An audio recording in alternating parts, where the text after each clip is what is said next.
प्रत्यावर्ती धारा लेसन के बाद आज एक नया लेसन है और उस लेसन का नाम है आपका इलेक्ट्रोमैग्नेटिक वेव्स, विद्युत चुंबकीय तरंगें।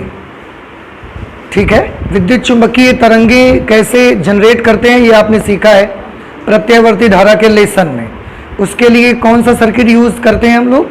एलसी पैरेलल सर्किट, एलसी समांतर परिपथ, जिसकी मदद से हम आवेश का दोलन करवाते हैं और आवेश जब दोलन करता है तो वो विद्युत चुंबकीय तरंगें अपने अंदर से उत्सर्जित करता है। ठीक है,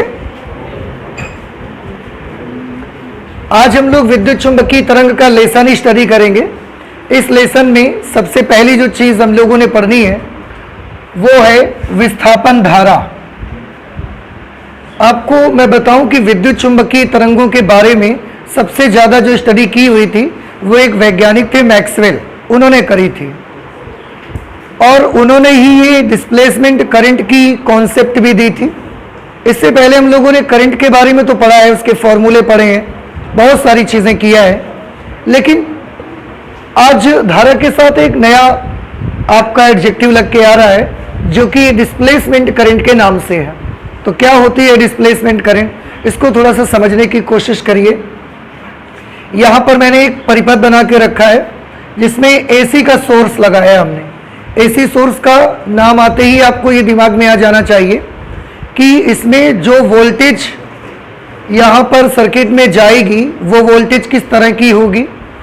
तो आंसर है वो वोल्टेज जो होगी वो परिवर्तनशील वोल्टेज होगी, चेंजिंग वोल्टेज रहेगा, चेंजिंग करंट रहेगी, जो कि एक बार इस डायरेक्शन पे इलेक्ट्रिक फील्ड बनेगा, यानी कि एक बार इस डायरेक्शन पे करंट फ्लो होगी जीरो से मैक्सिमम, फिर मैक्सिमम से जीरो, फिर एक बार दूसरी दिशा में जीरो से मैक्सिमम, मैक्सिमम से जीरो।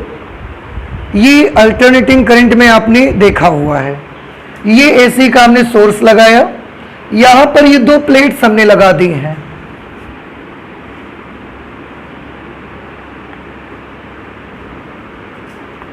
मेटल की दो प्लेट्स लगा दी और इनके बीच में हमने निर्वात उत्पन्न कर दिया।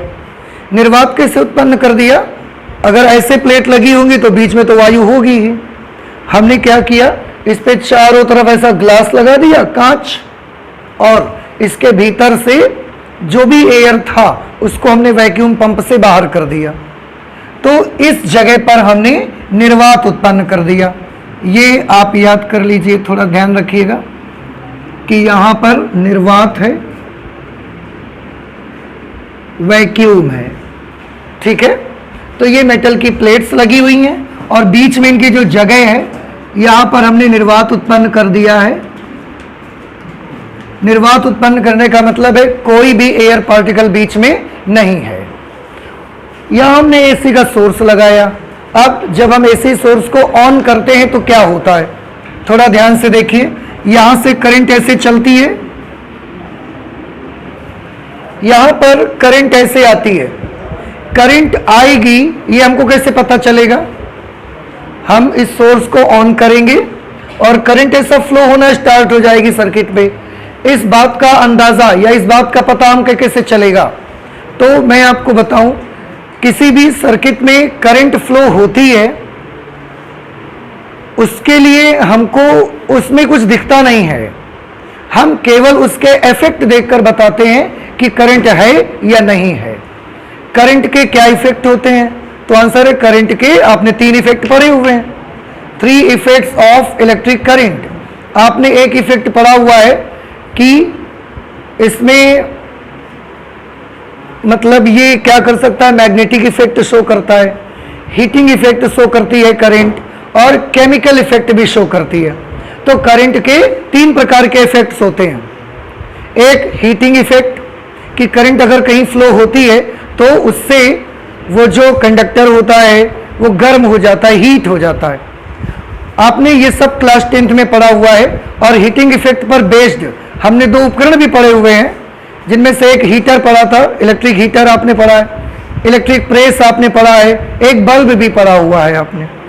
ठीक है, दूसरा करंट का इफेक्ट होता है जिसे हम मैग्नेटिक इफेक्ट कहते हैं।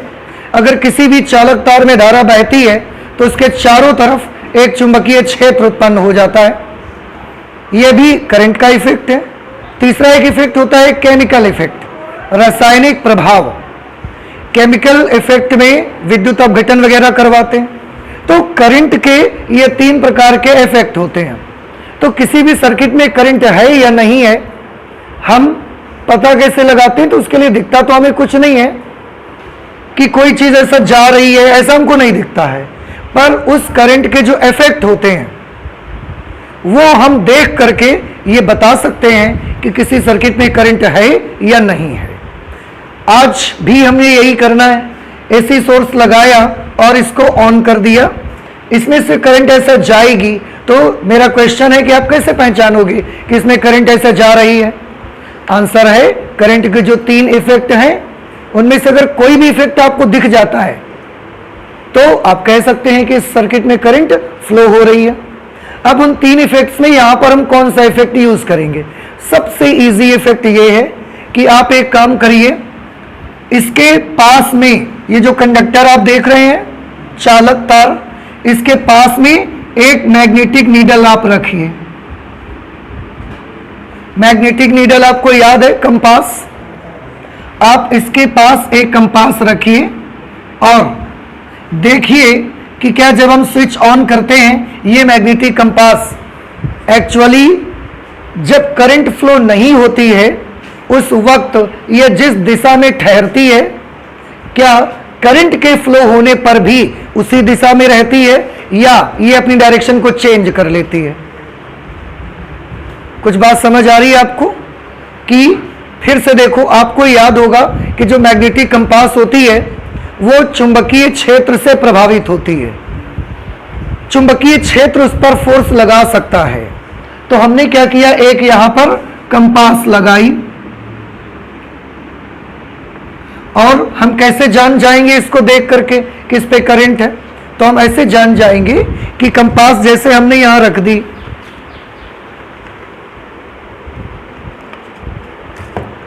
ये कंपास की नीडल है, इसको हमने कहीं रख दी इसके आसपास।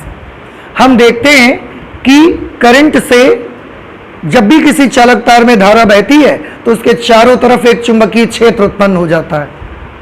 तो अगर करंट फ्लो होगी तो कंडक्टर के चारों तरफ क्या उत्पन्न हो जाएगा?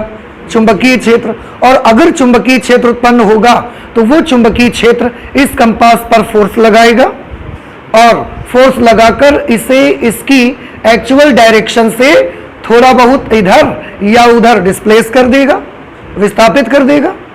और अगर चुंबकीय क्षेत्र नहीं बनेगा तो ये चुंबकीय सुई जैसी जिस अवस्था में रखी हुई है उसी अवस्था में रखी रहेगी। फिर ये ना तो थोड़ा सा लेफ्ट और ना ही तो राइट, किसी भी डायरेक्शन पे ये डिस्प्लेस नहीं होगी। तो हम ऐसे जान जाएंगे कि करंट जा रही है कंडक्टर पे कि नहीं जा रही है। अब देखो हम क्या देख रहे हैं, हमें कुछ यहां जाता हुआ नहीं दिखता, बट हम इसका इफेक्ट देख लेते हैं। तो हमने क्या किया, आपको समझ में आ गई बात? फिर से करंट कहीं भी फ्लो होगी तो वो अपने चारों तरफ क्या बनाएगी? चुंबकीय क्षेत्र। और अगर चुंबकीय क्षेत्र बनेगा तो वो कंपास को विस्थापित कर देगा। समझ में आ गई ये चीज? अब हमने इसी चीज का यूज किया। इस कंडक्टर के पास में हमने ये कंपास लगा दी, मैग्नेटिक कंपास।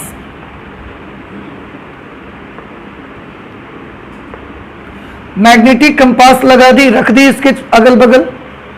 अब अगर करंट फ्लो होगी इसमें तो चारों तरफ चुंबकीय क्षेत्र बनेगा और वो चुंबकीय क्षेत्र कंपास पर फोर्स लगा के उसे डिस्प्लेस करेगा। लेकिन अगर यहां करंट फ्लो नहीं होगी, सोचो अगर करंट फ्लो नहीं होगी तो क्या इसके चारों तरफ मैग्नेटिक फील्ड बनेगा?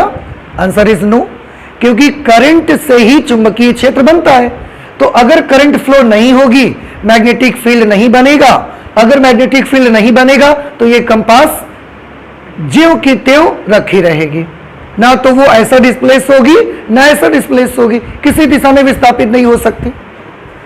तो ऐसा हम करके देखेंगे और इससे पता लगाएंगे कि सर्किट में करंट है या नहीं है। तो हमने करके देखा, इस पे करंट को फ्लो कराया, यानी कि स्विच ऑन किया। स्विच ऑन करते ही जो इसके पास कंपास रखी हुई थी हमने देखा कि ये कंपास थोड़ी सी डिस्प्लेस हो गई, ऐसे चली गई। हमने स्विच ऑफ कर दिया, फिर कंपास अपनी एक्चुअल डायरेक्शन पे आ गई। हमने स्विच फिर से ऑन कर दिया, कंपास फिर ऐसे डिस्प्लेस हो गई। हमने स्विच फिर ऑन ऑफ कर दिया, कंपास फिर अपनी एक्चुअल डायरेक्शन पे आ गई। अब स्विच ऑन करने से कंपास विस्थापित होती है, स्विच ऑन नहीं करते हैं, ऑफ रखते हैं तो कंपास अपनी एक्चुअल डायरेक्शन ही हमको दिखाती है। क्या समझ गए हम इससे समझ गए कि स्विच ऑन करते हैं और कंपास हिलती है। कंपास का हिलना मतलब मैग्नेटिक फील्ड बना, और मैग्नेटिक फील्ड बनता किससे है? हम तो पहले से ही पढ़ रहे हैं, करंट से बनता है। इसका मतलब यहां पर करंट फ्लो हुई। समझ में आया? और वैसे भी एम्पियर्स सर्किटल लॉ में हम लोगों ने पढ़ा हुआ है कि आप कहीं पर भी एक छोटा सा लूप बनाइए, कहीं पर भी एक छोटा सा लूप बनाइए, और अगर उस लूप में से ऐसा करंट पास होगी तो क्या होगा? इस लूप में चुंबकीय क्षेत्र बनेगा। और अगर एक लूप आपने बनाया और उसके भीतर से करंट पास नहीं हो रही है तो उसमें मैग्नेटिक फील्ड नहीं बन सकता। एम्पियर्स सर्किटल लॉ हमने पढ़ा हुआ है, ठीक है? तो हमको एक बात समझ में आ गई कि सर्किट में यहां अगर कंपास हिलती है तो जरूर यहां पर करंट फ्लो होती है। अब आप सबको एक बात और मालूम है, पहले लेसन से ही ये चीज आपको बताई जा रही है। क्या? करंट बनती किससे है? करंट बनती है चार्जेस के चलने से। Motion of charges make electric current.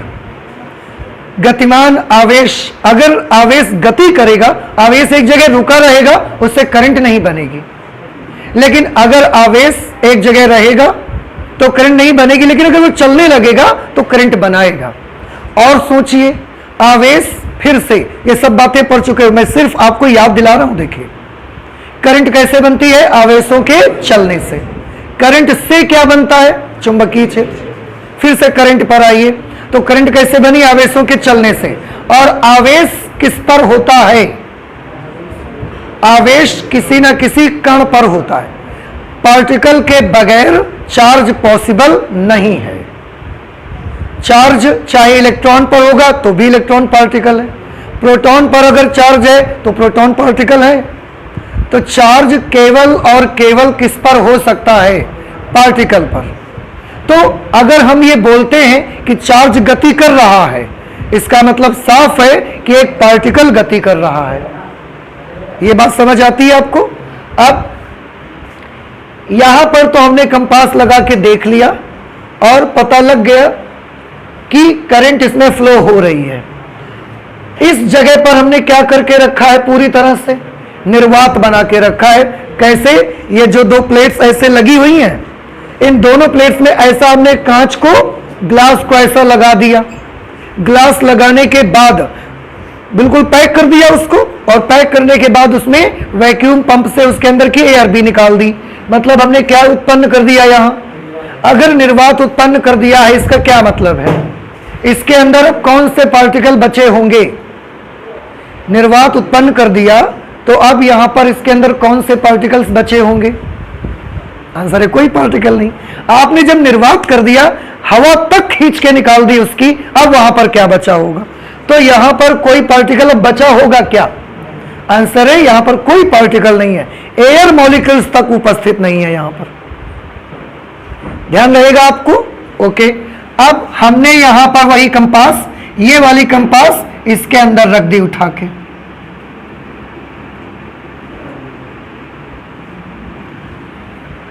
ये जो कंपास अभी हमने कंडक्टर के पास रखा हुआ था, अब यही कंपास हमने उठा के प्लेट्स के बीच में जो वैक्यूम क्रिएट किया हुआ है वहां पर हमने लगा दिया। आपको क्या लगता है, कंपास को हिलना चाहिए कि नहीं हिलना चाहिए? फिर से सीक्वेंस देखो, अगर आप सीक्वेंस याद नहीं रखोगे ना तो ये हम सिर्फ एक स्टोरी की तरह चिल्लाते रहेंगे और आप सुनते रहोगे, आपको समझ में कुछ नहीं आएगा। इसलिए हम आपसे रिक्वेस्ट करते हैं कि आप प्लीज एक एक चीज को एक दूसरे से कनेक्ट करके सुने हमारी बात, ताकि आप सीख सकें और एक बड़ी अच्छी चीज आपको बताई जा रही है।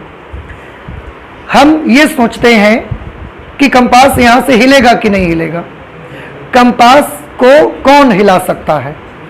सुनिए मेरी बात, आंसर है मैग्नेटिक फील्ड हिला सकता है। मैग्नेटिक फील्ड उस पर फोर्स लगा सकता है। मैग्नेटिक फील्ड कैसे बनता है? आंसर है करंट से बनता है। करंट कैसे बनती है? आवेशों के गति करने से बनती है।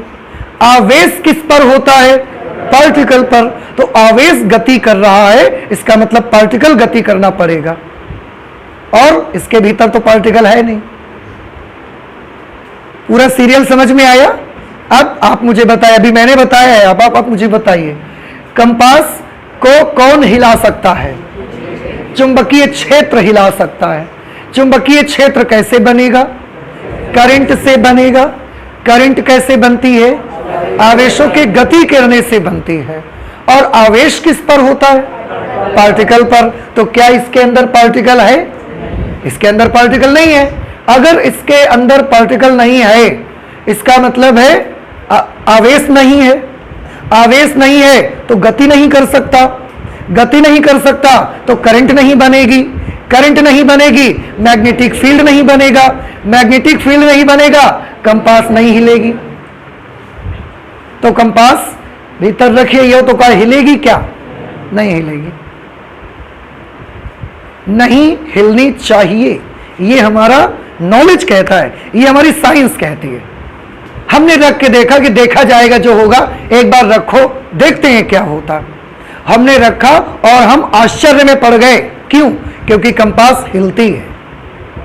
अब ये बड़ी अजीब चीज हो गई। कंपास हिलती है मतलब ये जब हम स्विच ऑन करते हैं ना, यहां से ऑन और ऑफ करते हैं स्विच को, हम देखते हैं कि अंदर में रखी कंपास, देखो ये रखी कंपास हिलती है, तो समझ में आता है कि करंट फ्लो हुई है, मैग्नेटिक फील्ड बना है, तो उस पर फोर्स लगा है, और फोर्स लगा है तो वो नॉर्थ साउथ डायरेक्शन जो उसकी एक्चुअल डायरेक्शन है उससे लेफ्ट या राइट में चली, तो समझ में आती है बात। पर यहां तो ऐसा कुछ था भी नहीं। हम जब यहां स्विच ऑन और ऑफ करते हैं तो ये कंपास अपने मन से हिलती है, जबकि हमें क्या लगा था? हमने अपना पूरा नॉलेज झोंक दिया, पूरा नॉलेज झोंक दिया ये समझने में कि कंपास पर फोर्स लगेगा कि नहीं लगेगा, और फाइनली हमने क्या रिजल्ट निकाला कि कंपास पर फोर्स नहीं लगेगा। पर आश्चर्य में तो उस समय पड़ गए जब निर्वात में रखे इस कंपास में भी फोर्स लगा। क्यों लगा भाई? कंपास को तो मैग्नेटिक फील्ड ही चला सकता है, और मैग्नेटिक फील्ड करंट से बनता है, और अगर कंपास हिली तो जरूर वहां कोई ना कोई मैग्नेटिक फील्ड बना होगा। हमें नहीं दिखता, अलग चीज है। हो सकता है हमारे ज्ञान में अभी कोई कमी होगी, हम उसको नहीं समझ पा रहे हैं, यह भी तो हो सकता है कि नहीं? लेकिन कंपास का हिलना इस बात का इंडिकेशन है कि प्लेट्स के बीच में जो आपने निर्वात उत्पन्न करके रखा है वहां पर चुंबकीय क्षेत्र बनता है। इसका मतलब वहां पर करंट भी बहती है, क्योंकि बिना करंट के मैग्नेटिक फील्ड नहीं बन सकता, तो वहां पर करंट भी बहती है। अब ये तो प्रॉब्लम हो गई, कंट्रोवर्सी हो गई, क्योंकि हमारा नॉलेज कहता है कि करंट नहीं जानी चाहिए, पर वहां तो करंट बन रही है। चार्ज पार्टिकल है नहीं, चल कोई रहा नहीं है, करंट बन रही है, ये तो बड़ा अजीब है।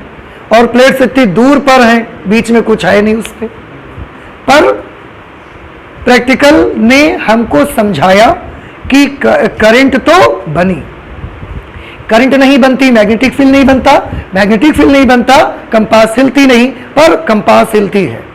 जो चीज हमको दिखता है उसको तो नकार नहीं सकते ना हम, जो चीज आपको दिख रहा है उसको तो नकार नहीं सकते ना। अब आपको तो कंपास हिलती हुई दिखती है, तो अभी कह दोगे क्या कि नहीं नहीं हम नहीं मानेंगे, जाओ हिलने दो कंपास को, ऐसा नहीं कर सकते आप। बात समझ रहे हैं? जो चीज, जैसे हम आपको आके बता दें कि देखो पिछले जन्म में हमारे हाथ में 3 गोलियां लगी थी, अब आप हंस रहे हो, क्यों? आपको यकीन नहीं है। और यकीन क्यों नहीं है? क्योंकि आपने देखा नहीं है। दुनिया क्या चाहती है? प्रूफ चाहती है।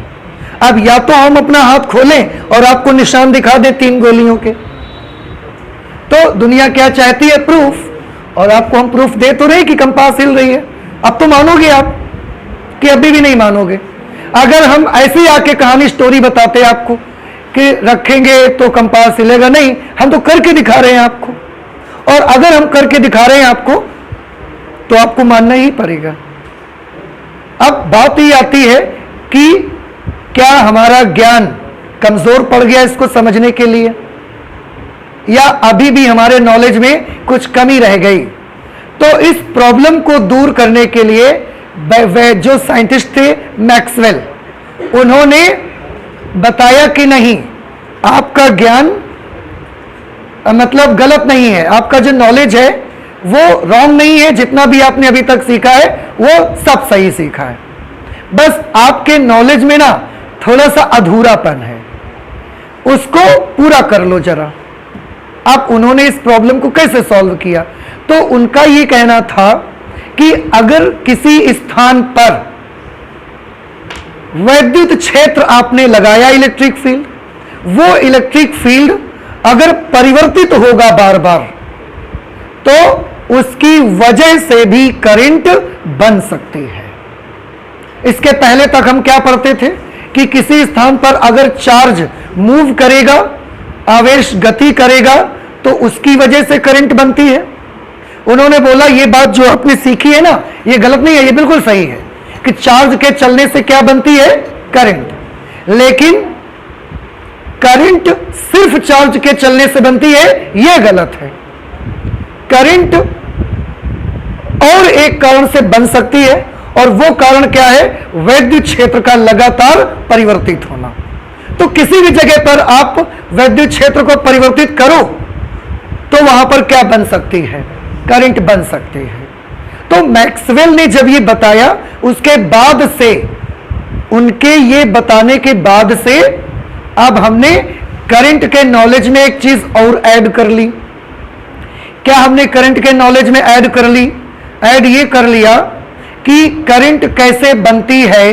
अगर हमसे आज के बाद कोई पूछेगा तो हम उसको बताएंगे कि करंट 2 तरह से बन सकती है। पहला, अगर किसी कंडक्टर में या किसी जगह पर आवेश ऐसा मूव करेगा तो उससे करंट बनती है। शुरू से ही पढ़ रहे हैं हम लोग, इलेक्ट्रिसिटी जब से स्टार्ट किया तब से हम इसको पढ़ रहे हैं। अगर कोई ये कहेगा कि यहां पर चार्ज चल नहीं रहा है फिर भी करंट बन रही है, तो इसको एक्सप्लेन करो, तो हम उसको कैसे एक्सप्लेन करेंगे? तो हम उसको बताएंगे अगर चार्ज नहीं चल रहा है और फिर भी करंट बन रही है तो जरूर वहां पर वैद्युत क्षेत्र का क्या हो रहा होगा? परिवर्तन हो रहा होगा। तो आज के बाद सभी बच्चों को क्या याद रखना है कि करंट बनने के कितने कारण हैं? 2 कारण है। पहला, आवेश के चलने से भी करंट बनती है, और दूसरा, अगर किसी स्थान पर वैद्युत क्षेत्र में तेजी से परिवर्तन होता है तो इसकी वजह से भी वहां पर एक करंट डेवलप हो जाती है, हो सकता है। ये मैक्सवेल ने बताया। तो फिर हम लोगों के मन में क्वेश्चन आया, सब लोगों के भाई, कि यहां चार्ज तो चल नहीं सकता क्योंकि पार्टिकल ही नहीं है। अब चार्ज चल नहीं सकता तो हमारे पास दूसरा ऑप्शन क्या है? इलेक्ट्रिक फील्ड का चेंज। तो क्या यहां पर वैद्युत क्षेत्र में परिवर्तन हो रहा है? चेक कर लेते हैं। हमने कौन सा सोर्स यहां लगाया है, और एसी सोर्स की खास बात क्या होती है? What is the speciality of AC source? वो क्या करता है? एक बार इस प्लेट को कैसा बनाता है? पॉजिटिव। और इसको कैसा बनाता है? नेगेटिव। अगर इसको प्लस बनाएगा, इसको माइनस बनाएगा। एक चक्र अगर एसी का आप देखोगे, प्रत्यावर्ती धारा का अगर एक चक्कर देखोगे तो हाफ साइकिल तक ये वाली प्लेट पॉजिटिव रहेगी, ये नेगेटिव रहेगी। उस वक्त इलेक्ट्रिक फील्ड की डायरेक्शन ऐसी होगी। एंड आफ्टर हाफ साइकिल, आधा चक्कर जब पूरा होके ये वाला साइकिल आएगा उसका, तो ये वाली प्लेट कैसी हो जाएगी? पॉजिटिव। और ये वाली प्लेट कैसी हो जाएगी? नेगेटिव। उस वक्त इलेक्ट्रिक फील्ड की डायरेक्शन क्या हो जाएगी, +2 माइनस। तो हम क्या देखते हैं, क्योंकि हमने यहां पर एसी सोर्स लगाया है, अगर हमने यहां डीसी सोर्स लगाया होता तो क्या होता, वो क्या करता, वो एक प्लेट को हमेशा के लिए कैसा रखता प्लस, दूसरी प्लेट को हमेशा के लिए कैसा रखता, वो बार बार टर्मिनल्स बदलता नहीं। अगर टर्मिनल बदलता नहीं तो डीसी लगाने से इसका इलेक्ट्रिक फील्ड नहीं बदलता, लेकिन एसी के द्वारा जो इलेक्ट्रिक फील्ड प्लेट्स के बीच में क्रिएट होता है, वो इलेक्ट्रिक फील्ड क्या होता रहता है, लगातार बदलता रहता है। और उसके ग्राफ आपने पढ़े हुए हैं, एसी का ग्राफ कैसा होता है, एक बार इलेक्ट्रिक फील्ड इस प्लेट से इस प्लेट की ओर उत्पन्न होगा, 0 से मैक्सिमम, और न सिर्फ डायरेक्शन चेंज करेगा, देखो न सिर्फ डायरेक्शन अपनी बदलेगा बार बार, बल्कि मैग्नीट्यूड भी बदलेगा। कैसे, इस डायरेक्शन पे आएगा तो 0 से मैक्सिमम और मैक्सिमम से 0, फिर इस डायरेक्शन पे बनेगा तो 0 से मैक्सिमम, मैक्सिमम से 0, इस डायरेक्शन पे 0 से मैक्सिमम, मैक्सिमम से 0, 0 से मैक्सिमम, मैक्सिमम से 0। तो इन प्लेट्स के बीच जो भी इलेक्ट्रिक फील्ड बनता है, वो इलेक्ट्रिक फील्ड न सिर्फ अपनी दिशा बदलता है, बल्कि अपने परिमाण को भी लगातार बदलता रहता है। तो यहां पर प्लेट्स के बीच जो वैद्युत क्षेत्र बना, वो कौन सा वैद्युत क्षेत्र बना, क्या वो एक समान वैद्युत क्षेत्र है या वो परिवर्ती वैद्युत क्षेत्र है। और according to Maxwell, changing electric field can make electric current. परिवर्ती वैद्युत क्षेत्र क्या बना सकता है, करंट, वही करंट बनती है और उसी वजह से चुंबकीय क्षेत्र बनता है और उस वजह से ये कंपास हिलती है। ये मैक्सवेल ने बताया। अब अगर मैक्सवेल ने ये बताया तो अब तक हमारे नॉलेज में कितने टाइप की करंट हो गई, 2। एक वो वाली करंट जो चार्ज के चलने से बनती है, और एक वो वाली करंट जो इलेक्ट्रिक फील्ड के चेंज होने से बनती है। उन्होंने इसका एक काम और किया कि इन दोनों करंट्स का अलग अलग नाम रखा, क्योंकि हम दोनों करंट्स को कैसे रिकॉग्नाइज करेंगे, कैसे आइडेंटिफाई करेंगे, हम इसको कैसे पहचानेंगे। तो उन्होंने नाम रखा, कैसे, उन्होंने बताया कि यहां पर करंट है, ये वाली करंट क्यों बन रही है, तो आंसर है आवेशित कणों के चालन से बन रही है। आवेशित कणों का चालन तार में होता है, चालन मतलब कंडक्शन, तो आवेशित कण चालक तार में कंडक्ट होते हैं, उनका चालन होता है, उससे ये करंट बनती है। तो चालक तार में आवेशों के चलने से जो करंट बनेगी, उसका उन्होंने नाम रखा कंडक्शन करंट। क्यों, क्योंकि ये करंट कैसे बनी हुई है, ये करंट चालक तार में आवेशित कणों के चालन से बनी हुई है, चार्ज्ड पार्टिकल्स के कंडक्शन से बनी हुई है, इसलिए इस करंट का उन्होंने नाम रखा कंडक्शन करंट। तो यहां पर जो करंट बनी, इसका नाम रखा गया कंडक्शन करंट। हिंदी में इसका नाम हम रखेंगे चालन धारा। समझ रहे हैं आप? अच्छा, यहां जो करंट बन रही है प्लेट्स के बीच में, यहां तो कोई आवेश चला भी नहीं, किसी चार्ज का कंडक्शन भी नहीं हुआ, तो हम इस करंट को कंडक्शन करंट नहीं कह सकते। फिर क्या बोलेंगे, हम देखते हैं, ध्यान से सुनना, हम देखते हैं कि यहां से जो चार्ज जाता है, वो चार्ज के चलने से धारा बनती है चालन धारा। यहां पर चार्ज चलता नहीं है, फिर भी करंट बनती है। इसका मतलब है इसके चार्ज, देखो ध्यान से, कि चार्ज के चलने से करंट बनती है या तो, और अगर जहां चार्ज नहीं चलता है वहां उसके बदले कुछ और होता होगा, इसलिए करंट बनती है। ये बात कुछ हमारी समझ में आई? यहां पर कैसे करंट बनती है, चार्ज के चलने से, तो इस धारा का नाम चालन धारा। यहां पर चार्ज नहीं चलता, इसका मतलब चार्ज के न चलने के बदले कुछ होता होगा, तभी तो करंट बनती है। तो चार्ज के न चलने के बदले यहां पर क्या होता है, यहां पर विद्युत क्षेत्र में परिवर्तन होता है, लेकिन उसके बदले में कुछ होता है, और बदले के लिए हम क्या शब्द यूज करते हैं, डिस्प्लेसमेंट। इसके बजाय या इसकी जगह पर कोई चीज आ जाना, चालन आवेशों के चलने से जो धारा बनती है, यहां पर आवेशों के चलने के बजाय कुछ और होता है, उससे धारा बनती है। तो बजाय के लिए, बदले के लिए हम कौन सा वर्ड यूज करते हैं? डिस्प्लेसमेंट। और उससे क्या बनती है? करंट। तो यहां पर जो करंट बनी उसका हमने नाम रख दिया डिस्प्लेसमेंट करंट। यहां पर जो करंट बनेगी, आई धारा बनेगी, इसका नाम हम क्या रख देंगे?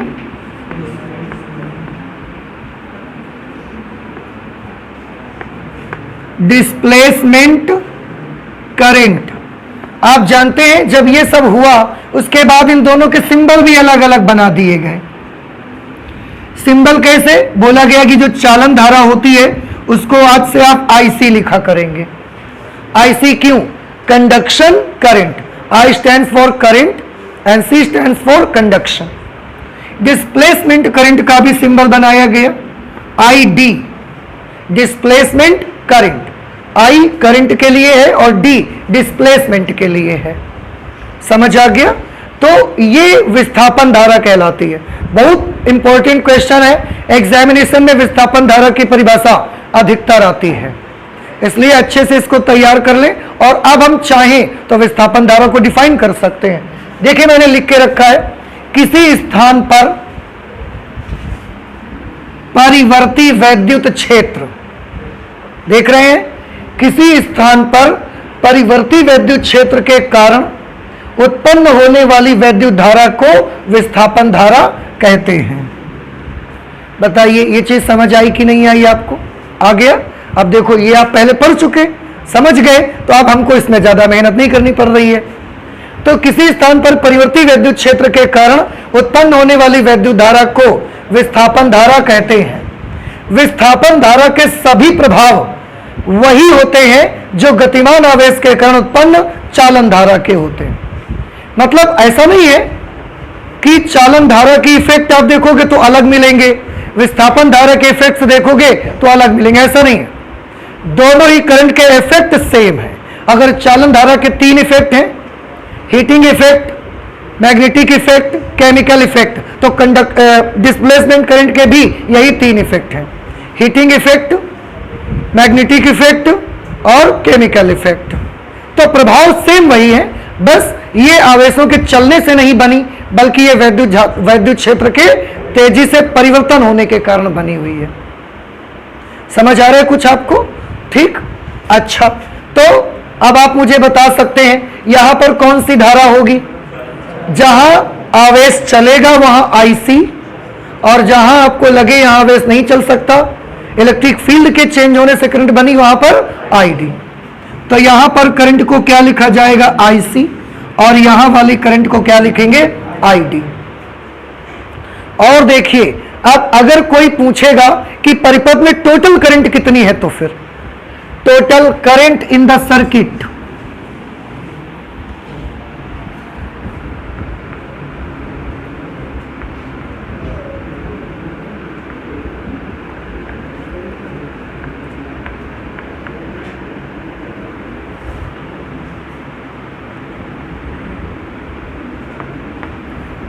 परिपथ में कुल धारा, नेट करंट आप लिख सकते हैं,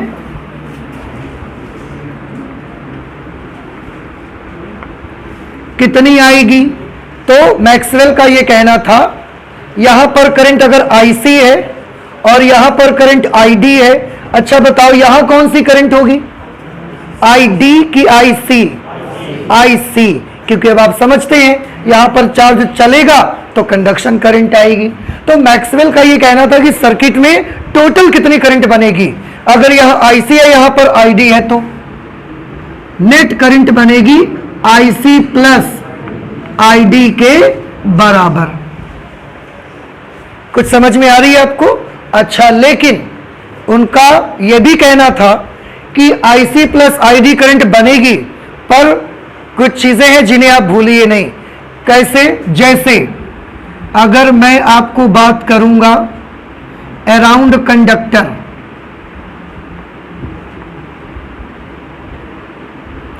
अराउंड कंडक्टर का मतलब क्या है? चालक के चारों तरफ, चालक के पास ये कंडक्टर है, चालक के चारों ओर आईसी तो होगी लेकिन आईडी उस पर नहीं होगी। ध्यान रखिए, जहां कंडक्टर होगा चालक के आसपास, यहां पर आईसी तो होगी पर यहां विस्थापन धारा नहीं बनेगी। तो अराउंड कंडक्टर, कंडक्टर के चारों ओर कौन सी करंट जीरो होगी? आईडी करंट जीरो होगी, डिस्प्लेसमेंट करंट। केवल कौन सी करंट मिलेगी आपको? वहां कंडक्शन करंट मिलेगी। एंड बिटवीन द प्लेट्स, और प्लेट्स के बीच में, प्लेट्स के बीच में कौन सी करंट मिलेगी? आईडी। कौन सी नहीं मिलेगी? आईसी। इसलिए वहां पर क्या होगा? IC is equal to zero. कुछ बात हमारी समझ आ रही है आपको? इस तरह से यह भी आप याद रखिए कि जहां पर कंडक्टर होगा वहां पर केवल और केवल कंडक्शन करंट होगी, डिस्प्लेसमेंट करंट नहीं आएगी। और इन प्लेट्स के बीच में केवल डिस्प्लेसमेंट करंट होगी, कंडक्शन करंट जीरो हो जाया करेगी। तो यहां पर जितनी देर रहोगे उतनी देर आईसी, यहां पर गए तो आईडी, यहां पर फिर आ गए तो आईसी। अब एक चीज और देखना चाहते हैं कि आईसी और आईडी, ये जो दो करंट हैं, इनमें से कौन सी करंट ज्यादा होगी और कौन सी करंट कम होगी, या फिर दोनों आपस में बराबर होंगी? आपको क्या लगता है किस करंट की वैल्यू ज्यादा और किस करंट की वैल्यू कम होनी चाहिए, या दोनों बराबर होने चाहिए? बताइए। नहीं समझ आया? अरे आपने एक चीज अच्छा पढ़ी है, ब्रांच पढ़ी हुई है। एक जंक्शन से अगले जंक्शन तक ब्रांच कहते हैं जो रास्ता रहता है करंट का, current path from one junction to the other junction is known as branch. And what is the speciality of the branch? Speciality of the branch is that in the complete branch current will remain same. पूरी की पूरी branch में एक अगर branch है तो उसमें current हर जगह कैसी आएगी? सेम आएगी। अगर एक ब्रांच के हर पॉइंट पर करंट सेम आएगी तो आप देखो यहां से ये पूरी एक ब्रांच है कि नहीं है? है। अब अगर मैं बोलता हूं कि यहां पर करंट है 2 एम्पियर, यहां 2 एम्पियर, यहां 2 एम्पियर, यहां 2 एम्पियर, 2 एम्पियर, 2 एम्पियर, तो यहां कितनी होगी? आंसर है यहां पर भी 2 एम्पियर होना चाहिए। ऐसा कैसे हो सकता है कि सब जगह से 2 एम्पियर करंट जा रही है और यहां जाके कम ज्यादा हो जाएगी? नहीं हो सकता। एक ब्रांच अगर है तो उस पूरी ब्रांच में करंट की वैल्यू सेम होनी चाहिए। और अगर आप ये कहते हो कि नहीं यहां 2 एम्पियर है, यहां 3 हो जाएगी, यहां 1 हो जाएगी, तो हमारा ब्रांच का रूल तो बिगड़ जाएगा, फिर किरचॉफ के रूल बिगड़ जाएंगे, सब बिगड़ जाएगा। इसलिए अगर ये एक सेम ब्रांच है तो इसके हर पॉइंट पर करंट की वैल्यू कैसी आनी चाहिए? सेम। इसलिए यहां जो करंट है आईसी, उसका मान उतना ही होना चाहिए जितना यहां पर आने वाली करंट आईडी का मान है। इसलिए कंडक्शन करंट और डिस्प्लेसमेंट करंट दोनों के मान आपस में बराबर होने चाहिए।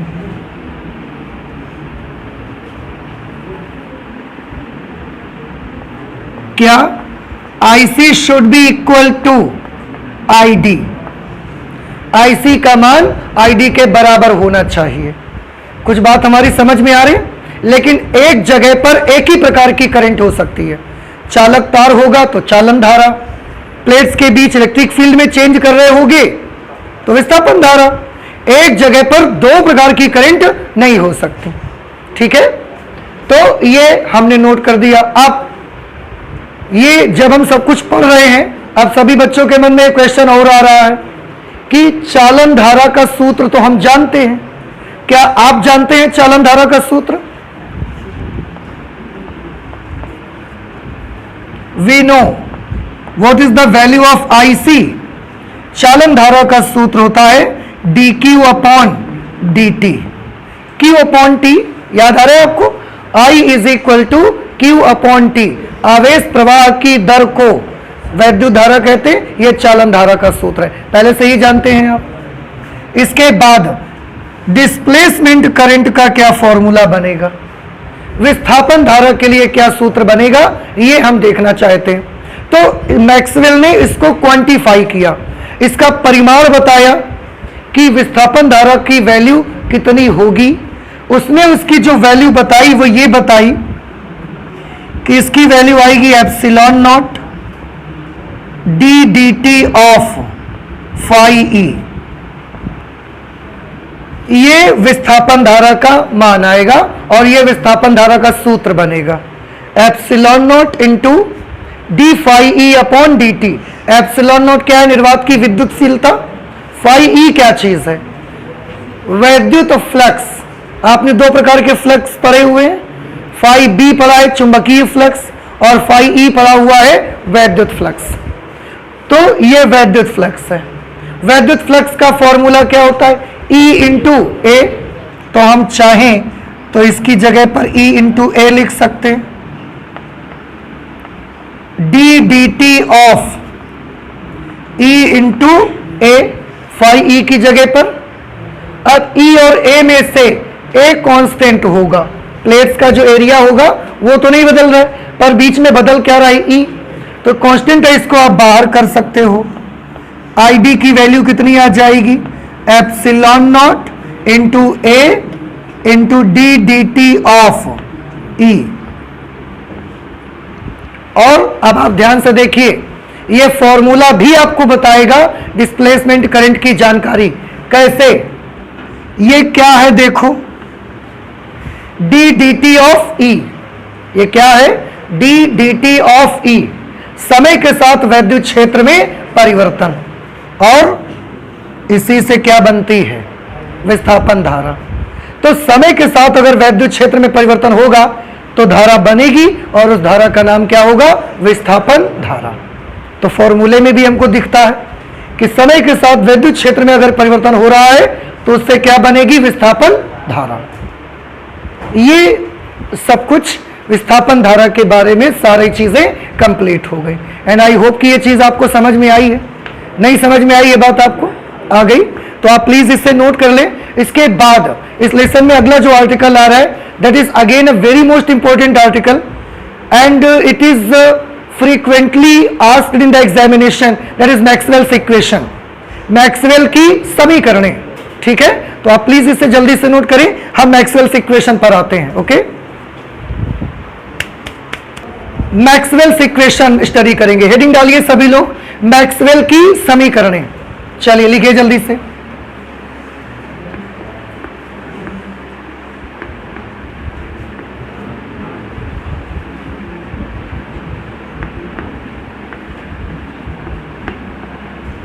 मैक्सवेल्स इक्वेशन, मैक्सवेल की समीकरणें। हाँ बेटा, लिख दिया सभी ने। देखो, आप जानते हो मैक्सवेल ने समीकरणें जो दी, कौन सी इक्वेशन मैक्सवेल ने दी, तो मैं आपको बताऊं, मैक्सवेल ने कोई नई इक्वेशन नहीं दी। उनकी 4 इक्वेशन बनाई उन्होंने और उन चारों में से उन्होंने कोई नई इक्वेशन नहीं दी। तो उन्होंने क्या किया, उन्होंने बस एक काम किया। आपने ये इलेक्ट्रोमैग्नेटिज्म का लास्ट लेसन अब आप स्टडी कर रहे हो, समझ लो। उन्होंने क्या किया, लेसन 1 से अभी तक जो पढ़ा गया, लेसन 1 से अभी तक जो पढ़ा गया, लेसन 1 में पढ़ा गया इलेक्ट्रोस्टैटिक्स को, उसके बाद इलेक्ट्रिसिटी पढ़ी गई, उसके बाद मैग्नेटिज्म हम पढ़ रहे हैं लगातार। तो अभी तक हम लोगों ने क्या पढ़ लिया, इलेक्ट्रिसिटी भी पढ़ ली पूरी और पूरा क्या कंप्लीट कर लिया, मैग्नेटिज्म भी कंप्लीट कर लिया। इसका मतलब हम लोगों ने पूरा इलेक्ट्रोमैग्नेटिज्म कंप्लीट कर लिया।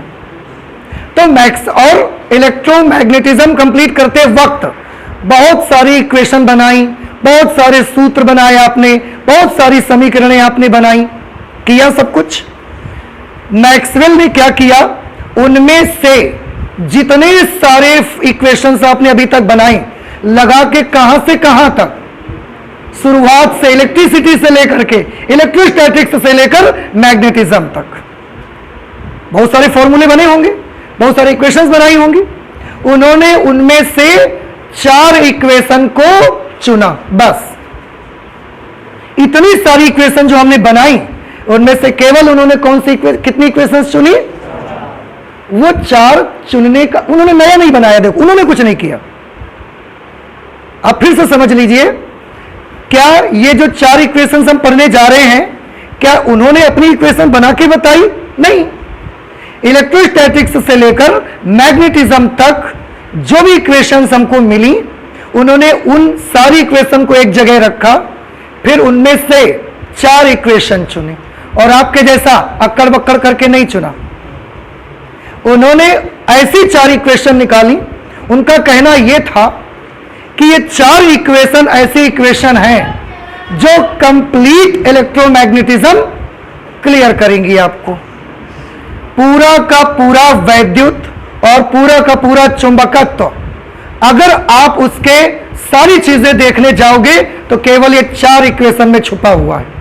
तो अगर ये 4 इक्वेशन आपको समझ में आ गई तो आप समझ लीजिए कि आपको पूरा इलेक्ट्रोमैग्नेटिज्म समझ में आ गया। बस। तो उन्होंने नया कुछ नहीं बनाया, उन्होंने केवल वो 4 इक्वेशन वहां से सिलेक्ट कर लिया और उनको रख दिया। हम आज पढ़ रहे हैं मैक्सवेल्स इक्वेशन के नाम से। लेकिन वो 4 इक्वेशन में दम क्या है, अब आप समझ रहे हैं। उन 4 इक्वेशन में वो पावर है कि अगर वो 4 इक्वेशन आप समझते हैं तो आप समझ लीजिए कि आपको पूरा इलेक्ट्रोमैग्नेटिज्म आ गया।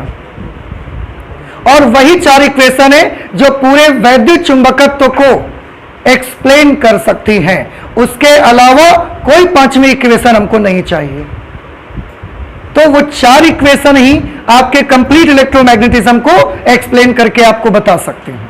अब जब सबको ये पता चला कि पूरे इलेक्ट्रोमैग्नेटिज्म में there are only 4 equations which can explain the complete electromagnetism, so सबको ये ईगरनेस आ रहा है सबके मन में कि बताओ तो फिर कौन सी वो इक्वेशंस है और वो कौन सी इक्वेशन क्या बताती है हमको। ये सारी चीजें बड़ी आसान है, पढ़ तो सब चुके हो, बस एक एक मुझे निकाल के रख देनी है केवल। यहां पहली इक्वेशन देखो, फर्स्ट इक्वेशन,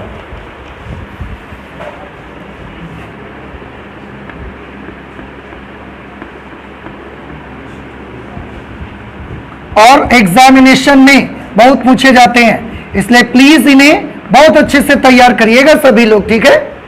फर्स्ट इक्वेशन में उन्होंने कौन सी इक्वेशन चुनी, कौन सी इक्वेशन ढेर में से उठा ली? तो आप जानते हैं उन्होंने इक्वेशन उठाई गॉस थ्योरम वाली इक्वेशन, जो वैद्युत में हमने गॉस थ्योरम पढ़ी थी वो उन्होंने उठाई।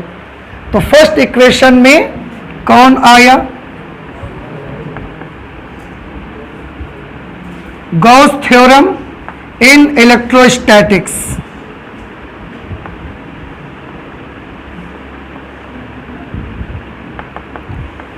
हिंदी में स्थिर वैद्युतिकी की में गॉस की प्रमेय। हिंदी में क्या लिखेंगे आप इसे? स्थिर वैद्युतिकी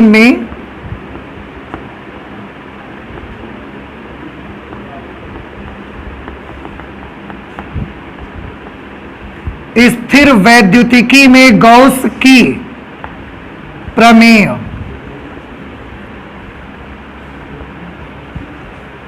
ये पहली इक्वेशन। क्या किसी बच्चे को याद है कि स्थिर वैद्युतिकी में गॉस की प्रमेय क्या थी?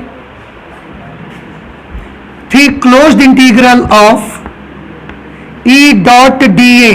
dA लिखा हुआ था कि आपने ds लिखा था? ds लिखा था, तो आज भी हम ds लिख लेते हैं। Closed integral of E dot ds is equal to 1 upon epsilon naught times the net charge. समझ आया? ये याद आई आपको? तो ये एक इक्वेशन उन्होंने निकाली कहां से? स्थिर वैद्युतिकी में गॉस की प्रमेय। अब ये निकाली तो आपके मन में सबको ये लग रहा होगा कि इसके पीछे ऐसा कौन सा रहस्य है जिसकी वजह से एक इक्वेशन ये वाली उठा ली उन्होंने। तो अब देखिए मैं आपको समझाता हूं, गौर कीजिए। यहां पर क्या आ रहा है? आवेश, और ये बेटा क्या है? देखो वैद्युत क्षेत्र, ठीक है। इसका मतलब ये हुआ कि जहां आवेश है वहां वैद्युत क्षेत्र रहे बगैर मान ही नहीं सकता, होगा ही। आवेश ही क्या करता है?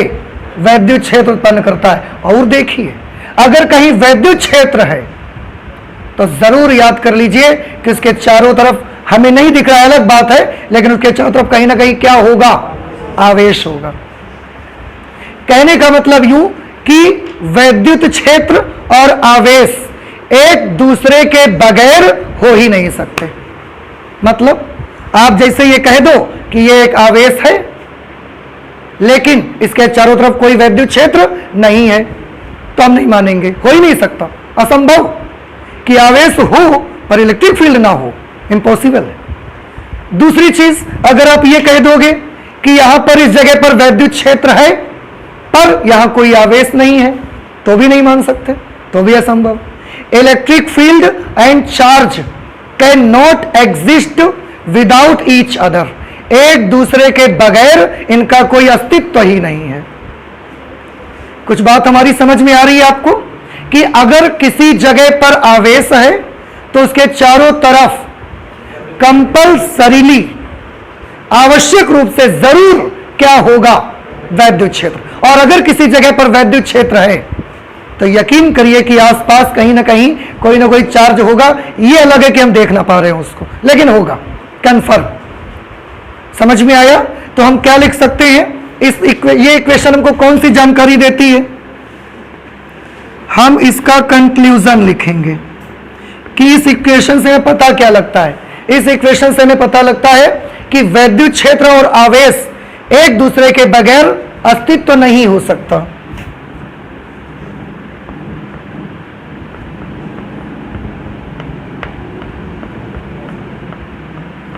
वैद्युत क्षेत्र E तथा आवेश Q का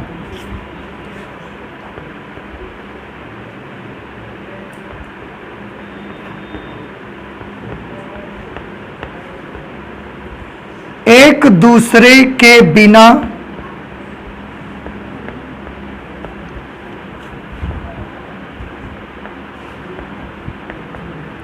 एक दूसरे के बिना अस्तित्व नहीं हो सकता।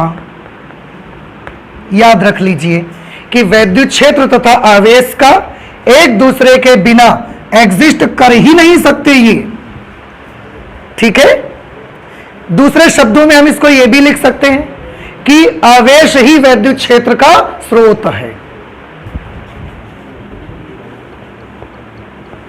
अथवा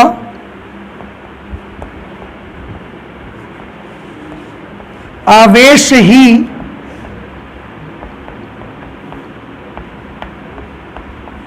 वैद्युत क्षेत्र का स्रोत है।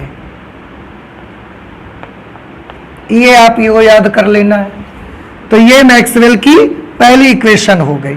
और मैक्सवेल की पहली इक्वेशन में उन्होंने किसकी इक्वेशन चुनी थी?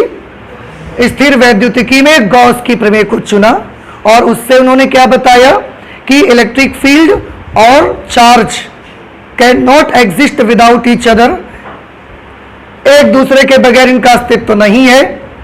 दूसरी चीज, इसका कहने का मतलब यह है कि जो आवेश होता है वही वैद्युत क्षेत्र का क्या है? स्रोत है, ठीक है। ओके, सेकेंड इक्वेशन कौन सी ली उन्होंने? Second equation Lee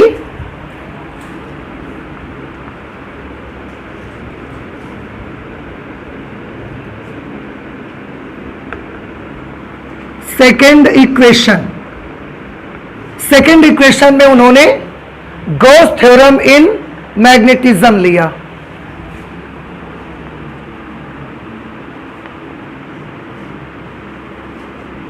Gauss theorem in magnetism,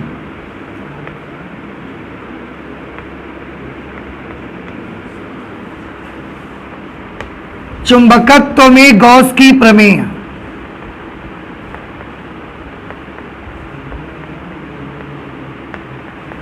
चुंबकत्व में गॉस की प्रमेय। देखिए ये इक्वेशन आपने, क्योंकि ये हमारे ज्यादा इसमें पढ़ाई नहीं हुई है हमारी, इसलिए हो सकता है कि ये आपके लिए नई लग जाए, लेकिन गॉस के थ्योरम हमने इलेक्ट्रोस्टैटिक्स में पढ़ी थी। चुंबकत्व में गॉस की प्रमेय पढ़ने का मौका हमें नहीं मिला है क्योंकि हमारे यहाँ नहीं है, पर इसके बारे में एक छोटी सी झलक आपको बताई गई थी। कब? जब हम चुंबकीय बल रेखाओं के बारे में आपको पढ़ा रहे थे। क्या पढ़ा रहे थे? चुंबकत्व में गॉस की प्रमेय। देखो, स्थिर वैद्युतिकी में गॉस की प्रमेय E dot ds 1/ε0 times Q। चुंबकत्व में गॉस की प्रमेय में क्या होगा? Closed integral of B dot ds, E के बजाय क्या आ जाएगा? B, और इसकी वैल्यू हमेशा शून्य आती है। याद रखिए, इसका क्या मीनिंग है? इसका मतलब यह है कि किसी भी बंद पृष्ठ कहीं पर भी, देखो चुंबकीय क्षेत्र में कहीं पर भी आप एक बंद पृष्ठ बनाइए, चुंबकीय क्षेत्र में कहीं पर भी आप एक बंद पृष्ठ बनाइए, उससे गुजरने वाला चुंबकीय फ्लक्स हमेशा कैसा होगा? शून्य। कैसे? आप चुंबकीय बल रेखाएं बनाते हैं, जैसे वैद्युत बल रेखाएं बनाते थे, तो वैद्युत बल रेखाओं में क्या होता था कि अगर हमने ये एक सरफेस बनाई और इसके भीतर एक प्लस क्यू चार्ज है, तो प्लस क्यू चार्ज से बल रेखाएं बाहर की तरफ निकलती हैं, ऐसे बल रेखाएं बाहर निकलती हैं। क्या कोई बल रेखा इसमें अंदर की तरफ जा रही है? नहीं जा रही है, इसलिए इसका नेट चुंबकीय फ्लक्स कितना हुआ? +4। अगर एक बंद पृष्ठ के भीतर हम -q चार्ज रख लें तो सारी बल रेखाएं इसमें अंदर की ओर प्रवेश करेंगी और इसका नेट चुंबकीय फ्लक्स कितना आएगा? -4, क्योंकि कोई बल रेखा बाहर नहीं निकल रही है। ये वैद्युत में हो सकता है, लेकिन अगर मैग्नेटिज्म में आप देखने जाओगे ना, तो जो भी बल रेखाएं बनी है, आप उन बल रेखाओं पर कहीं पर भी एक बंद पृष्ठ बनाएंगे तो आपको बल रेखाएं कैसी मिलेंगी? अगर ये आप बंद पृष्ठ बनाते हैं तो इसमें बल रेखाएं ऐसी ही मिलेंगी आपको, एक तरफ से एंटर करती हुई और दूसरी तरफ से बाहर निकलती हुई। तो बाहर निकलने वाली कितनी है? 3, तो +3। अंदर जाने वाली कितनी है? -3। तो नेट कितना हो गया? फ्लक्स 0 हो गया। और अब आप याद करें कि जब चुंबकीय बल रेखाएं हम पढ़ा रहे थे आपको, उस वक्त चुंबकीय बल रेखाएं बनी हुई थी पूरा फिगर बोर्ड पे, और हम अलग अलग 2 जगहों पर रिंग रख के आपको दिखा रहे थे। एक रिंग कहां रखा था? नॉर्थ या साउथ पोल पे, और एक रिंग उसके बाहर रखा हुआ था। तो चुंबकीय क्षेत्र में आपने देखा कि आप चाहे नॉर्थ पोल पे रिंग रख दो, साउथ पोल पे रिंग रख दो, या आप बाहर कहीं रख दो जहां मैग्नेटिक फील्ड है, हर जगह मैग्नेटिक फ्लक्स कितना मिला था आपको? 0। लेकिन वैद्युत क्षेत्र में ऐसा नहीं होता। बाहर कहीं रखोगे तो वैद्युत फ्लक्स 0 मिलता है, लेकिन अगर सरफेस को आप किसी चार्ज पर रख दोगे जाके, तो उसका नेट वैद्युत फ्लक्स 0 नहीं होगा, कुछ ना कुछ उसकी वैल्यू आएगी। पर चुंबकीय फ्लक्स में यह ऐसा होता है कि चुंबकीय क्षेत्र पे कहीं पर भी जाके एक आप बंद पृष्ठ बना दीजिए तो उससे गुजरने वाला नेट चुंबकीय फ्लक्स कितना हो जाएगा? 0 हो जाएगा। इससे हमें क्या कंक्लूजन मिलता है, क्या जानकारी मिलती है, क्या नॉलेज हासिल होता है? तो इससे हमें पहले नॉलेज तो यह हासिल होता है कि जो चुंबकीय बल रेखाएं हैं वो एक बंद वक्र बनाती हैं। पहला तो ये मतलब कहीं से स्टार्ट हुई है वो आपको दिखेंगी नहीं, वैद्युत बल रेखाएं यहां से स्टार्ट हुई आपको दिखेंगी, यहां पर टर्मिनेट हो रही आपको दिखेंगी, पर चुंबकीय बल रेखाओं में ये दिखेगा नहीं। तो पहला पॉइंट तो ये निकलता है कि चुंबकीय बल रेखाएं एक बंद वक्र बनाती हैं।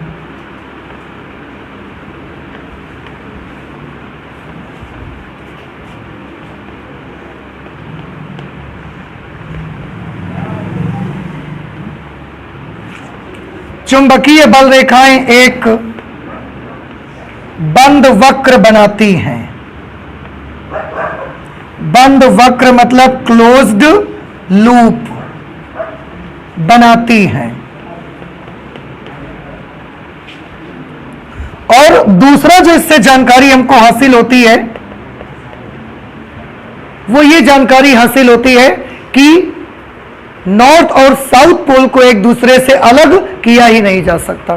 देखो, अगर हम नॉर्थ अलग कर लेते तो नॉर्थ से बल रेखाएं क्या होती, निकलती, फिर ऐसे दिखती कि नहीं दिखती हमको। अगर हम साउथ अलग कर लेते, उस पर बल रेखाएं प्रवेश करती, ये हमको दिख जाता। लेकिन मैग्नेट में ये नहीं हो सकता, क्योंकि चुंबकीय फ्लक्स कैसा है, पृष्ठ से गुजरने वाला, शून्य।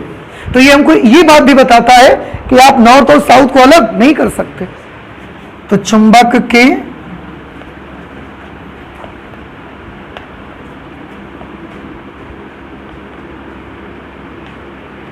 के नॉर्थ पोल और चुंबक के नॉर्थ पोल और साउथ पोल को एक दूसरे से अलग नहीं किया जा सकता।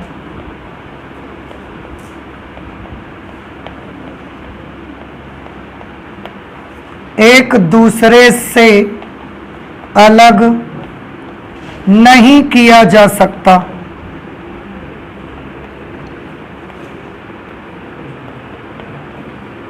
ये भी एक चीज याद कर लीजिए आप, ठीक है। इसके बाद दो इक्वेशन और हैं, आप प्लीज जल्दी से नोट कर लें, वो दो इक्वेशन भी कर लेते हैं हम लोग, ठीक है। मैक्सवेल की जो थर्ड इक्वेशन है, उसके लिए उन्होंने विद्युत चुंबकीय प्रेरण से फैराडे की इक्वेशन ले ली।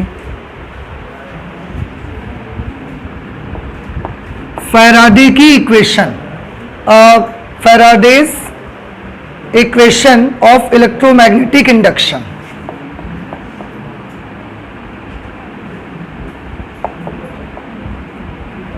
Faraday's law of electromagnetic induction।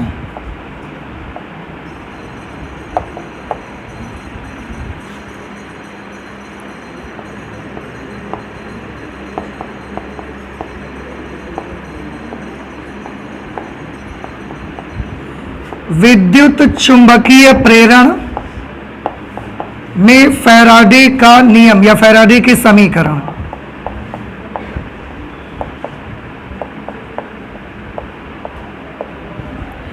विद्युत चुंबकीय प्रेरण में फैराडे का नियम क्या था? कोई इक्वेशन याद है फैराडे की आपको?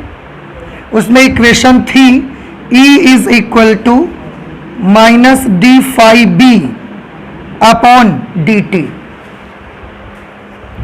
चुंबकीय फ्लक्स परिवर्तन की ऋणात्मक दर के बराबर होता है, जो कॉइल में विद्युत वाहक बल उत्पन्न होता है। याद आ गया होगा सभी को? अच्छा, अब हम एक काम करना चाहते हैं, यहां पर कुछ चेंजेस करना चाहते हैं। देखो कैसे चेंजेस करना चाहते हैं भाई हम, आप थोड़ा सा गौर कीजिए। आपने इलेक्ट्रोस्टैटिक्स में एक इक्वेशन पढ़ी थी। इलेक्ट्रोस्टैटिक्स में क्या इक्वेशन पढ़ी थी आपने पढ़ा था E is equal to dV upon dr, याद है? और इसमें माइनस लगा हुआ था, वो डायरेक्शन बताता था हमको। माइनस हटा दीजिए आप, डायरेक्शन की आवश्यकता नहीं है हमको। इस dr को यहां ले आइए तो dV की वैल्यू कितनी हो जाएगी? E into dr। समझ आ रहा है? अच्छा, dr क्या है? डिस्टेंस। हम चाहें तो इसको लेंथ भी लिख सकते हैं भाई, लेंथ भी तो डिस्टेंस है, तो हम इसको ऐसा भी तो लिख सकते हैं, dV is equal to E into dl। हम यहीं से dl लिख देते शुरुआत से ही। अच्छा, E इंटू dl आ गया। अब अगर हम दोनों पक्षों का समाकलन कर दें तो क्या मिलेगा? dV का समाकलन V, और इधर closed integral of E dot dl, क्योंकि E भी सदिश राशि है और dl लेंथ भी सदिश राशि है। अब ध्यान से देखिए, यह क्या निकल के आ गया? वोल्टेज। और इलेक्ट्रोमैग्नेटिक इंडक्शन, विद्युत चुंबकीय प्रेरण में आपने E को ही क्या माना है? वोल्टेज। तो हम चाहें तो वोल्टेज की जो ये इक्वेशन आई हुई है, हम इस जगह पर नोट कर सकते हैं। समझ आ रहा है आपको? तो इस जगह पर नोट कर दीजिए, integration of E dot dl is equal to integration of E dot dl minus, आप चाहो तो इसका माइनस लगा लो, तो बाद में जाके ये माइनस क्या कर लेगा? कैंसिल कर लेगा। आप चाहो तो ऐसा कर लो।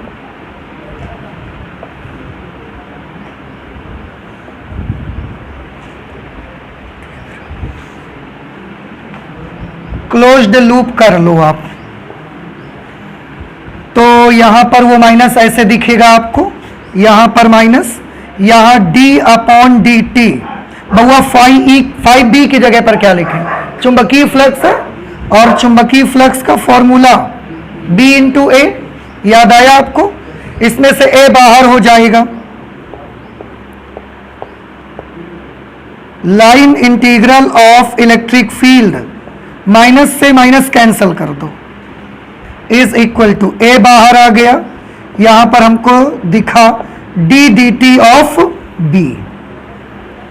ये आप चाहें तो इसमें वेक्टर का साइन लगा सकते हैं, ये सब सदिश राशियां हैं जिनमें वेक्टर लगाया हमने। ये एक इक्वेशन आपको बन के मिल जाएगी। तो विद्युत चुंबकीय प्रेरण में ये फैराडे के नियम से हमको एक चीज मिली, और इसको देखिए, इससे कंक्लूजन क्या निकलता है, क्या पता लगता है इस इक्वेशन से। आप यहां देखिए इलेक्ट्रिक फील्ड है, इसको कैसे पढ़ोगे, याद करिए आप, line integral of electric field. जब यहां पर एम्पियर का परिपथी नियम पढ़ा था तो यहां पर बी आया था, याद करिए आप, उसको पढ़ते थे line integral of magnetic field. ये वैद्युत क्षेत्र है तो इसको पढ़ेंगे line integral of electric field. समझ आ रहे हैं आपको? तो line integral of electric field का मान a into D D T of B के बराबर है। अब थोड़ा गौर कीजिएगा जरा, ये क्या है बताइए, समय के साथ चुंबकीय क्षेत्र के परिवर्तन की दर, और ये क्या है, इलेक्ट्रिक फील्ड। मतलब साफ है इस इक्वेशन से कि अगर किसी जगह पर समय के साथ चुंबकीय क्षेत्र में परिवर्तन होगा तो वहां क्या उत्पन्न हो जाएगा, वैद्युत क्षेत्र उत्पन्न हो जाएगा। समझ रहे हैं? तो अगर किसी स्थान पर समय के साथ चुंबकीय क्षेत्र में परिवर्तन होता है तो वहां वैद्युत क्षेत्र उत्पन्न हो जाता है। याद रख लीजिए इसको, या सिंपल से शब्दों में लिख सकते हो, परिवर्ती चुंबकीय क्षेत्र वैद्युत क्षेत्र बनाता है। भाई चुंबकीय क्षेत्र में परिवर्तन ही तो होगा, तो परिवर्ती चुंबकीय क्षेत्र क्या बना सकता है, वैद्युत क्षेत्र बना सकता है। यह इसका कंक्लूजन निकला। चलिए कंक्लूजन लिख लेते हैं।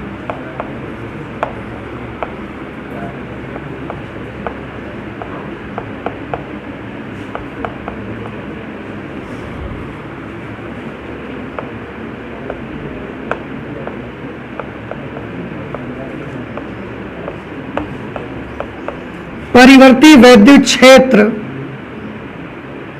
नहीं, परिवर्ती चुंबकीय क्षेत्र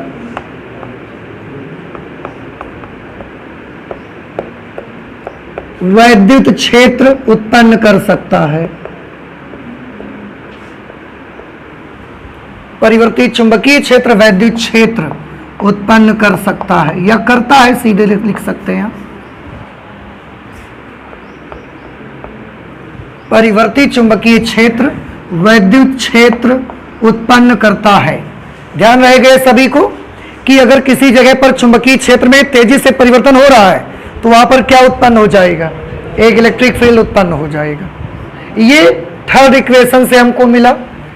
फोर्थ इक्वेशन मैक्सवेल की क्या है, मैक्सवेल की फोर्थ इक्वेशन है जो आपने एम्पियर का परिपथी नियम पढ़ा था, एम्पियर्स सर्किटल लॉ।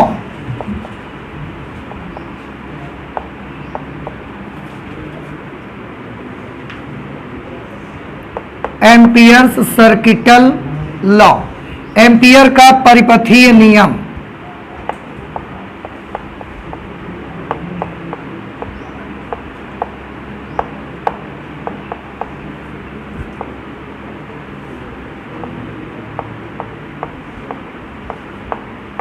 एम्पियर का परिपथीय नियम, amperes circuital law.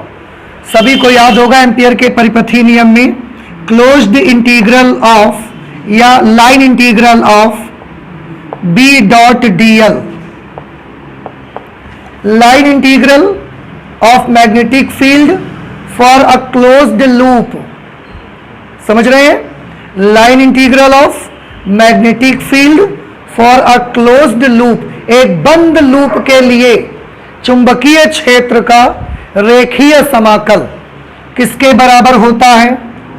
Mu naught times the net current. याद आ रहा है किसी को? ठीक है।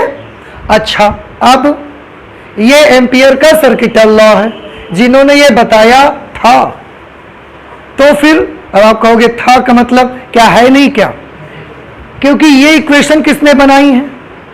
मैक्सवेल ने। और यहां पर कौन आ गया? Net current. तो मैक्सवेल ने बताया कि किसी भी सर्किट में जो नेट करंट होती है वो तो आईसी प्लस आईडी के बराबर होती है। कुछ बात समझ में आई? तो उन्होंने बोला यहां पर केवल नेट करंट रखने से काम नहीं बनेगा, आप इस जगह पर क्या यूज करो? IC plus ID. अभी लिखा था आपने। तो उन्होंने इस इक्वेशन को चेंज करवाया।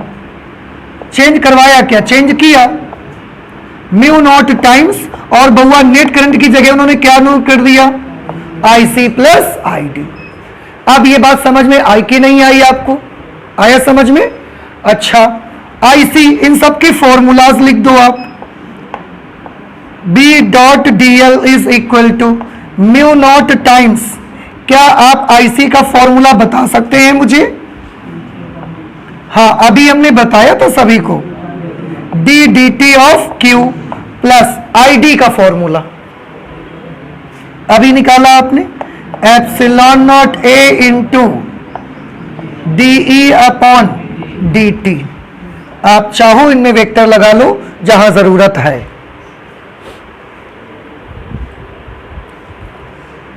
समझ में आया आपको? तो अब देखो, नियम किसका था? ये एम्पियर का।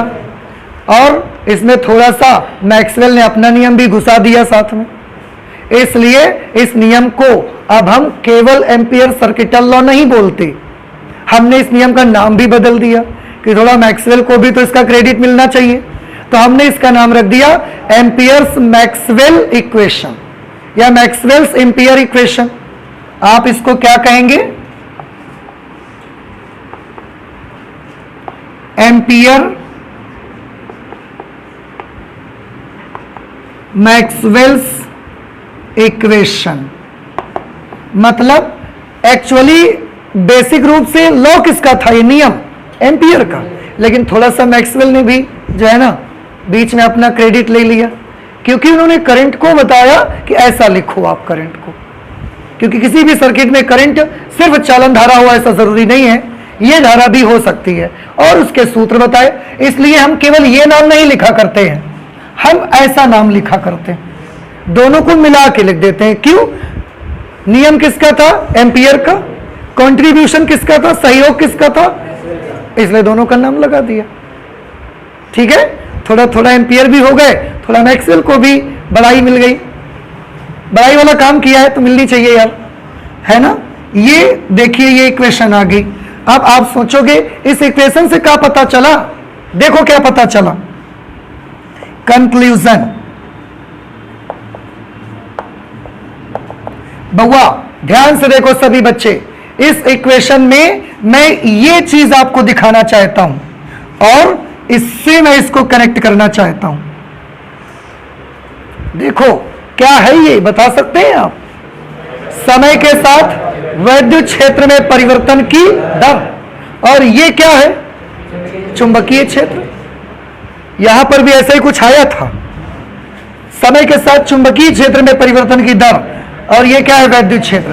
तो हमने लिखा था कि चुंबकीय अगर चुंबकीय क्षेत्र में परिवर्तन होगा तो उससे क्या बनेगा? वैद्युत क्षेत्र। यहां पर भी आप लिख सकते हो कि एक परिवर्ती वैद्युत क्षेत्र क्या बना सकता है? चुंबकीय क्षेत्र बना सकता है। याद रहेगा आपको? तो नोट कर लेते हैं, परिवर्ती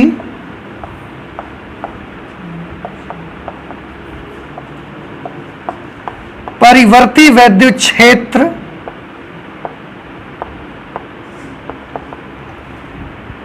चुंबकीय क्षेत्र उत्पन्न कर सकता है।